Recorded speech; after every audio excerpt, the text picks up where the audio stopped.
You mentioned it for the Bills when we talked about Denver. Yeah. Hard schedules. Yes. First 5 for Buffalo. They're at Houston, Detroit, Chargers, Patriots, at the Rams. Then they play at the Raiders before their early bye week. So the early bye week is good. But there's a lot of heavyweight fights on this schedule, Chris. Again, my basic thing is the first 5 is up there with anybody in the sport. If I was a quarterback, the last place I'd want to – I said Seattle is a play. The last thing I'd want to do to open the season is go play the Texans. Okay, it's the last thing. Time to prepare. Oh, my gosh. You got to deal with them, and they're going to be foaming at the mouth. Those crazy mofos they got down there in Houston. So, yeah. I mean, and then, yeah, you see it there. Detroit at home in the home opener, their new stadium. I can't wait for that. Way to go, Buffalo, with the grass field, too.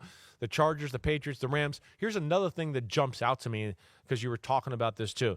They have 2 stretches of playing on the road 4 out of 5 weeks. Now, the first one, the bye week disrupts it a little bit. But they're on the road Rams, Raiders, bye week, home against the Ravens, on the road Vikings, Jets. But then they have another run like that in December. On the road against the Patriots, on the road against the Packers, home against the Bears, and then at Denver and at Miami. Hey, that's saying something there.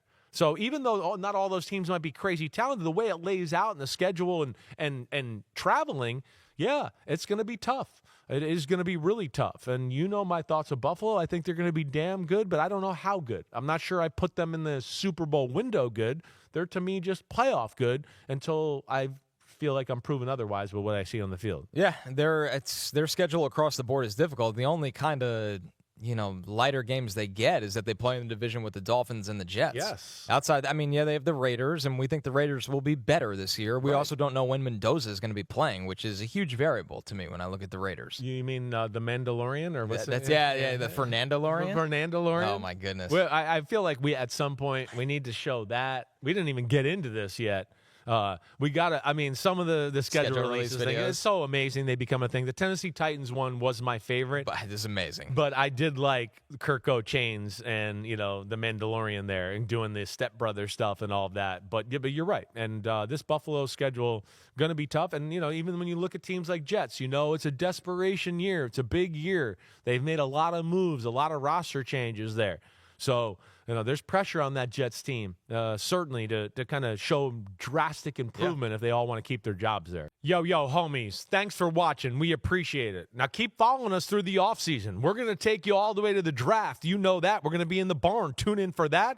And then we got mini camps and a whole lot more. Hit subscribe to get reminders for all of our live shows taping Monday, Wednesday, and Thursday at 10 a.m. Eastern Time. Thanks again for watching. Remember to subscribe. Comment about his cool jackets every week. We'll see you next time. Peace out.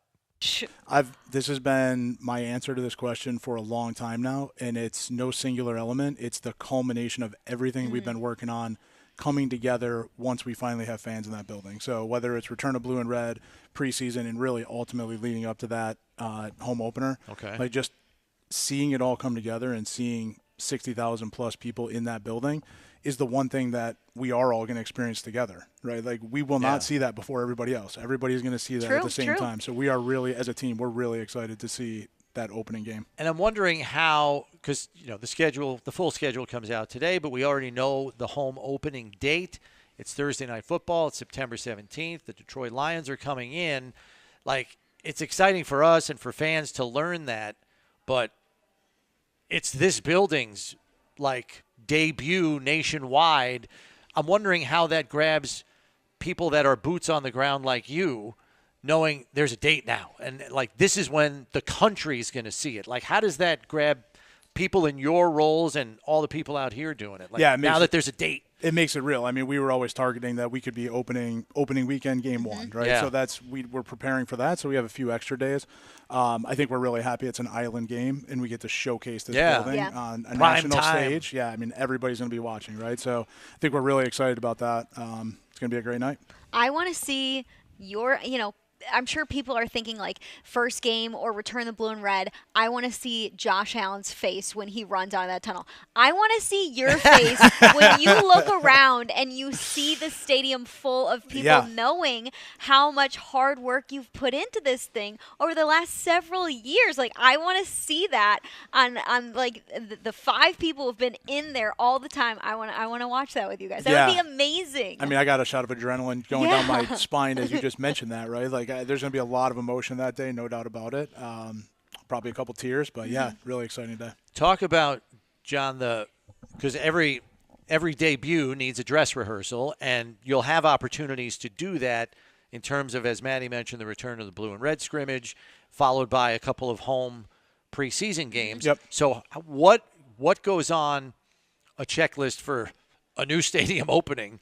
Because those are, quote unquote dress rehearsals for the home opener September 17th. So how are you going to utilize those opportunities to make sure all the bells and whistles and all the T's are crossed, all the I's are dotted when you're on national program like Amazon Prime? It's a great question. That's really kind of what the next couple months or few months are going to be for us. So we're rapidly approaching, in the next few weeks here, we're looking at substantial completion of the building, which is followed immediately by a temporary certificate of occupancy, which means our building's substantially complete, life safety systems are in place, and we can start getting our departments in there to start understanding the building as well as we do. So we've had a lot of departments already going through. As you guys mentioned, you took a tour trying to familiarize themselves, but up until now, it's been a construction site, right? In the next few weeks, it transitions from a construction site to a building that we can occupy.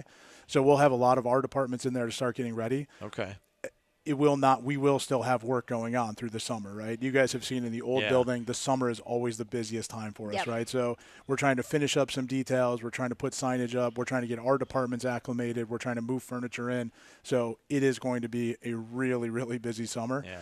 Leading up to those events, though, that you had mentioned, which are the return of the blue and red, preseason games, those are all our dress rehearsals, if you will, and learning what is working, what doesn't, where do we need to make a tweak.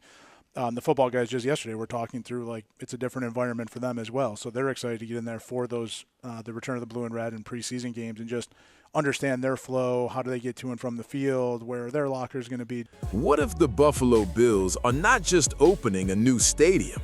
What if they're opening a whole new version of this offense?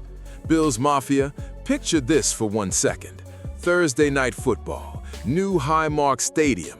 60,000 plus screaming fans. The lights are on. The whole country is watching. Josh Allen runs out of that tunnel for the first time in the new house, and the message is clear. This is not just a building. This is the next era of Buffalo Bills football. And if you were going to open a new era under national lights with Super Bowl pressure already sitting on your shoulders, then you better give Josh Allen every possible weapon to make that night unforgettable. And that brings us to a name that is very, very interesting: Jonnu Smith. Now, let me be clear right away.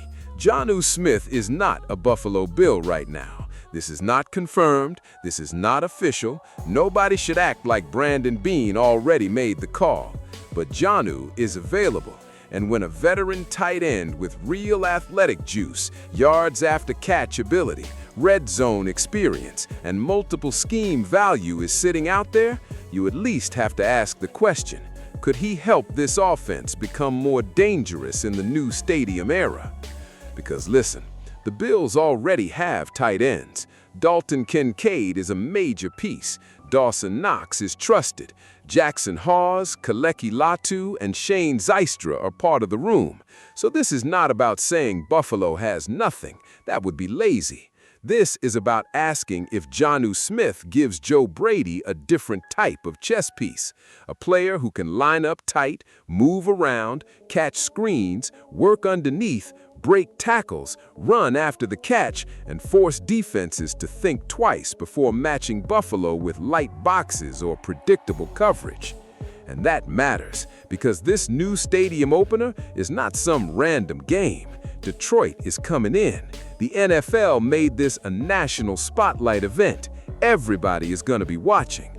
That means Joe Brady does not get to quietly test ideas in the dark. The whole league is going to see what this Bills offense looks like. And if Buffalo wants to lean into heavier personnel, more 12 personnel, more motion, more matchup football, then Jonnu Smith becomes a fascinating idea. Think about it. Josh Allen under center, James Cook in the backfield, Dalton Kincaid flexed out, Dawson Knox attached, and then Jonnu Smith moving across the formation, forcing the defense to ask, is this a run look, a screen, a leak route, a play-action shot, or Josh Allen pulling it and attacking space? Come on, that is stressful football. That is the kind of offense that makes linebackers hesitate for half a second, and with Josh Allen, half a second is enough to destroy you.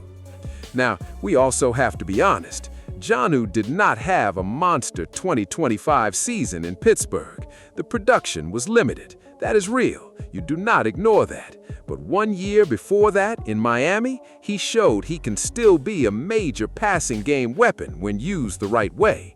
So the question is not, is Jonnu Smith a superstar? The question is, can Joe Brady use him better than Pittsburgh did? And if the answer is yes, then this becomes a smart veteran conversation. The price has to be right. Say it with me, Mafia. The price has to be right. Buffalo cannot overpay. Buffalo cannot crowd the tight end room without a plan.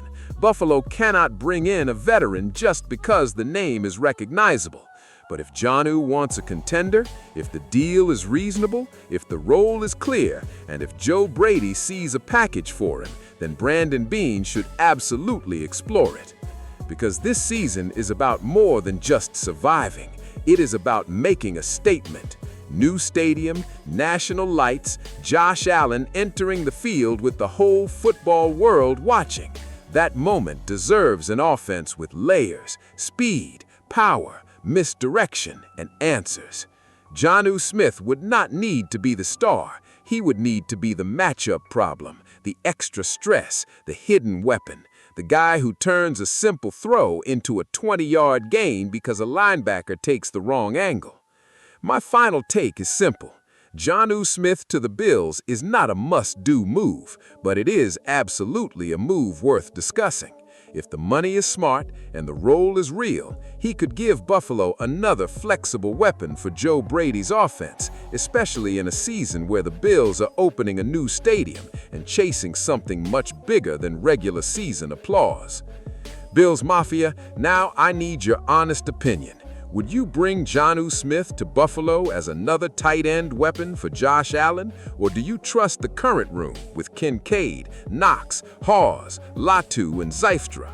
Drop your take in the comments, hit that like button, and subscribe for more Buffalo Bills news, rumors, reactions, and real Mafia energy.